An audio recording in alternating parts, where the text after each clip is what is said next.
Epístola de Paulo aos Romanos, capítulo 8. Agora, pois, já nenhuma condenação há para os que estão em Cristo Jesus.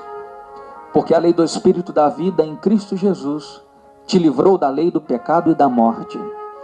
Porquanto que fora impossível a lei no que estava enferma pela carne, isto fez Deus enviando o seu próprio Filho em semelhança de carne pecaminosa e no tocante ao pecado.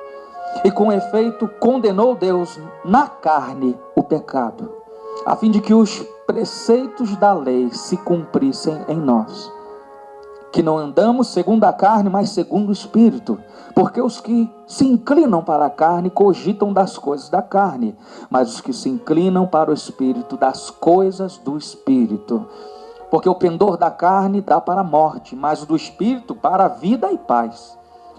Por isso, o pendor da carne é inimizade contra Deus, pois não está sujeito à lei de Deus, nem mesmo pode estar. Portanto, os que estão na carne não podem agradar a Deus. Vós, porém, não estáis na carne, mas no Espírito, se de fato o Espírito de Deus habita em vós. E se alguém não tem o Espírito de Cristo, esse tal não é dele. Se, porém, Cristo está em vós, o corpo, na verdade, está morto por causa do pecado, mas o Espírito é vida por causa da justiça. Se habita em vós o Espírito daquele que ressuscitou a Jesus dentre os mortos, esse mesmo que ressuscitou a Cristo Jesus dentre os mortos, vivificará também o vosso corpo mortal, por meio do seu Espírito que em vós habita. Assim, pois, irmãos, somos devedores não à carne, como se constrangidos a viver segundo a carne. Porque se viverdes segundo a carne, caminhais para a morte. Mas se pelo Espírito mortificardes os feitos do corpo, certamente vivereis. Pois todos os que são guiados pelo Espírito de Deus são filhos de Deus. Porque não recebestes o espírito de escravidão para viverdes, mas recebestes o espírito de adoção, baseados no qual clamamos, Abba, Pai. O próprio Espírito testifica com o nosso espírito que somos filhos de Deus. Ora, se somos filhos, somos também herdeiros, herdeiros de Deus e co-herdeiros com Cristo. Se com Ele sofremos, também com Ele seremos glorificados.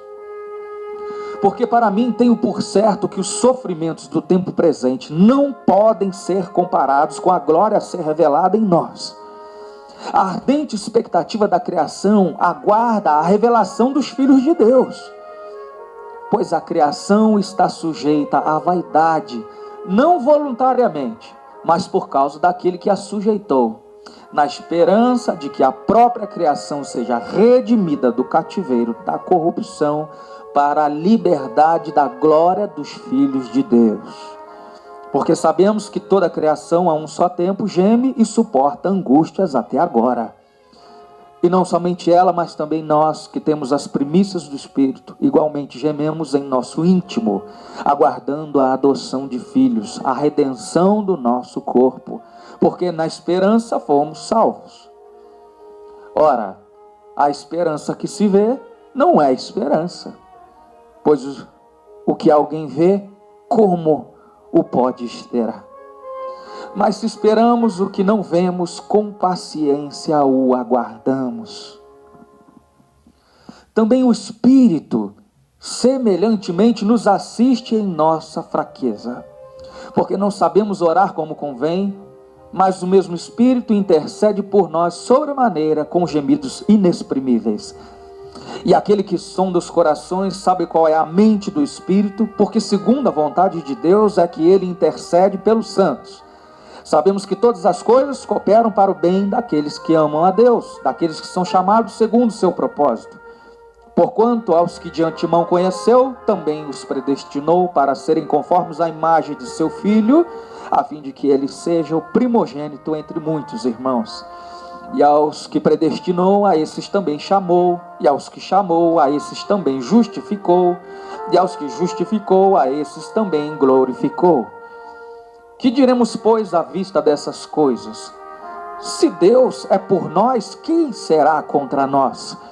Aquele que não poupou o seu próprio Filho, antes, por todos nós o entregou, porventura não nos dará graciosamente com ele todas as coisas? Quem intentará acusação contra os eleitos de Deus?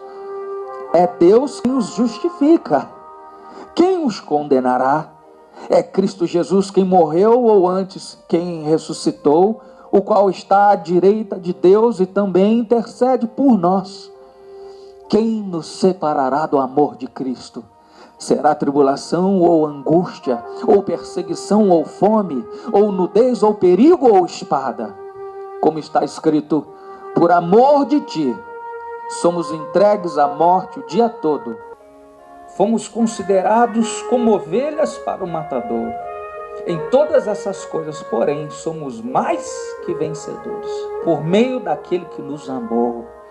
Porque eu estou bem certo de que nem a morte, nem a vida, nem os anjos, nem os principados, nem as coisas do presente, nem do porvir, nem os poderes, nem a altura, nem a profundidade, nem qualquer outra criatura poderá separar-nos do amor de Deus, que está em Cristo Jesus, nosso Senhor.